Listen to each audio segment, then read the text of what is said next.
Je voudrais commencer mon propos par l'actualité. Ce qui anime l'actualité en ce moment, c'est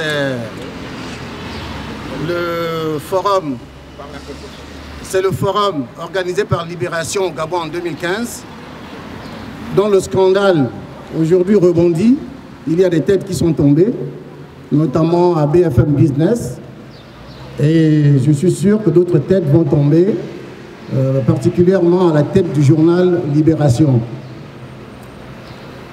Et je fais cette incursion parce que, je l'ai souvent dit, particulièrement aux jeunes qui s'engagent en politique, que ceux qui font l'histoire, généralement, ne savent pas qu'ils font l'histoire. C'est après, c'est des années après qu'ils réalisent qu'ils étaient dans l'histoire et dans le vrai. En 2015, quand vous aviez manifesté devant le siège de Libé, qui s'imaginait à cet instant-là que 4 ans plus tard, le scandale allait éclater et allait faire le tour du monde. C'est pour vous dire que vous combattez le bon combat, que nous combattons le bon combat et que debout, nous irons jusqu'au bout. Qu'est-ce qui s'est passé avec Libé? Ils ont organisé un forum qui en réalité était une opération de communication pour le pouvoir. Parce que ce pouvoir criminel est connu dans le monde entier. Et ce n'est pas le directeur de Libération qui est un journaliste expérimenté qui peut prétendre ou feindre l'ignorance. Jules Geoffrin, le directeur de Libération, en réalité de son vrai nom Jules Mouchard, parce que très peu de gens le savent.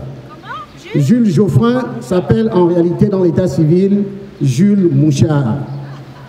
Il est le fils de Jean-Pierre Mouchard, un homme d'affaires franco-suisse, très connu pour quelques affaires un peu sulfureuses.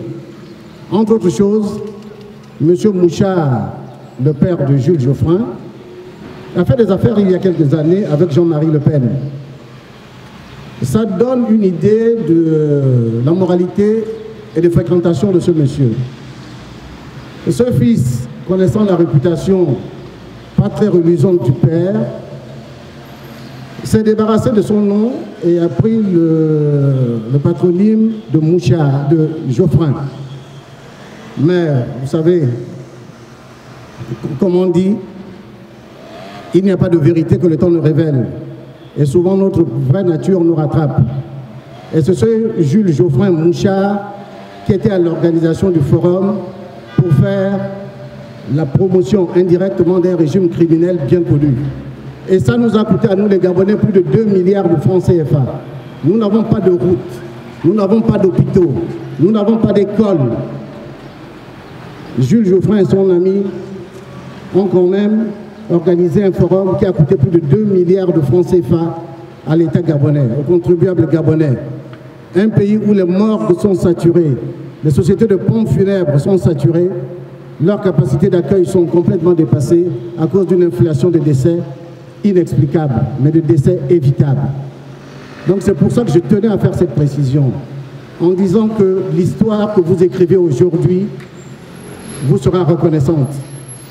Et que tous les Geoffrins, tous les Mouchards et tous leurs complices qui se déguisent en hommes de gauche pour venir faire des affaires louches en Afrique, il y en a marre, il y en a assez, et ça finit toujours par se savoir. Et à propos d'hommes de gauche, je vais enchaîner avec mon propos. À propos d'hommes dits de gauche, j'ai regardé une vidéo totalement scandaleuse de M. Le Drian, le ministre français des Affaires étrangères. Ce qui nous amène à cette affaire de Libération.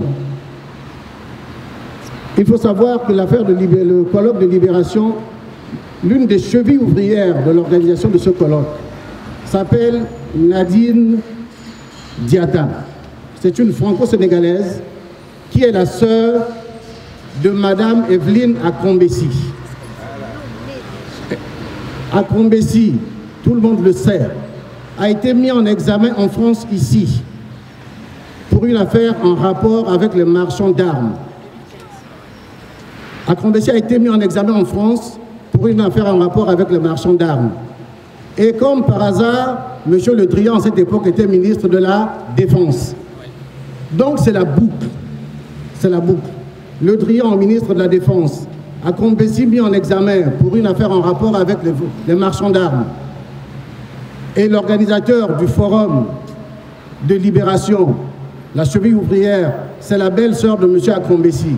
Donc le lien est facile à établir entre Evelyne Diatta, Mexan Akombessi et Jean-Yves Le Drian, qui était ministre de la Défense, d'ailleurs en même temps qu'Ali Bongo, quand Ali Bongo fut ministre de la Défense en 2009. Donc tout est dans tout, tout se tient. Quand après, M. Le Drian vient jouer les vierges effarouchées en allant s'occuper des problèmes de l'élection présidentielle au Congo-Brazzaville et en disant dans sa vidéo, en République démocratique du Congo, pardon, et surtout en disant dans sa vidéo qu'il y a eu une élection au Gabon en 2016 et qu'Ali Bongo a été élu, je me dis, ce monsieur, je ne sais pas de qui il se moque. D'autant que cette élection, la France était partie prenante indirectement, puisque faisant partie de l'Union européenne avait envoyé une commission d'observateurs qui ont rendu un rapport, et lequel rapport donnait Jean Ping largement vainqueur.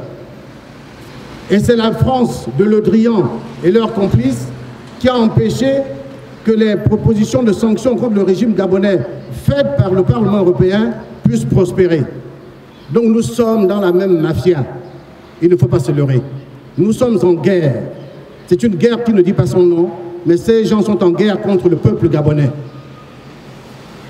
Et comme ce sont des lobbies de vente d'armes, c'est le même système.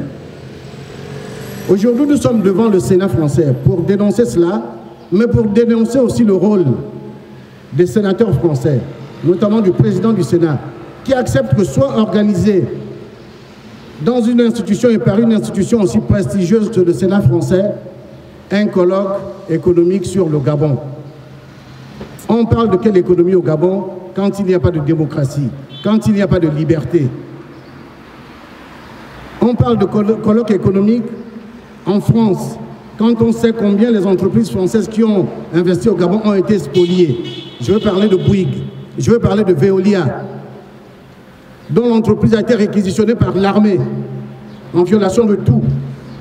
Et on vient nous parler de forum économique.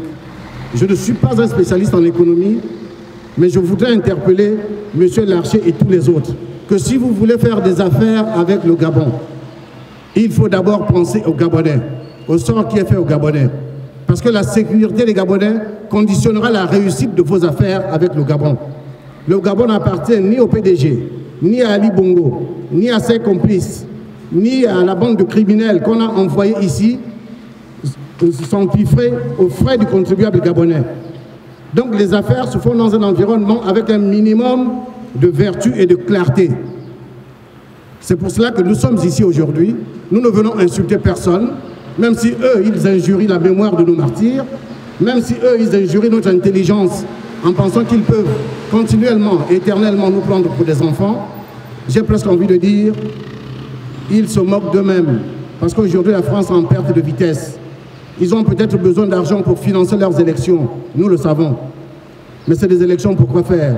Les gilets jaunes sont dans la rue, c'est parce que justement leur mascarade ne marche pas. Et nous, comme les gilets jaunes, nous allons continuer à nous battre pour que les droits des Gabonais et pour que la souveraineté du peuple gabonais revienne à sa population. Donc je vous remercie de m'avoir écouté et je dis, nous devons continuer à nous battre jusqu'au bout. Nous devons continuer à nous battre jusqu'au bout. Nous devons continuer à nous battre jusqu'au bout. Je vous remercie.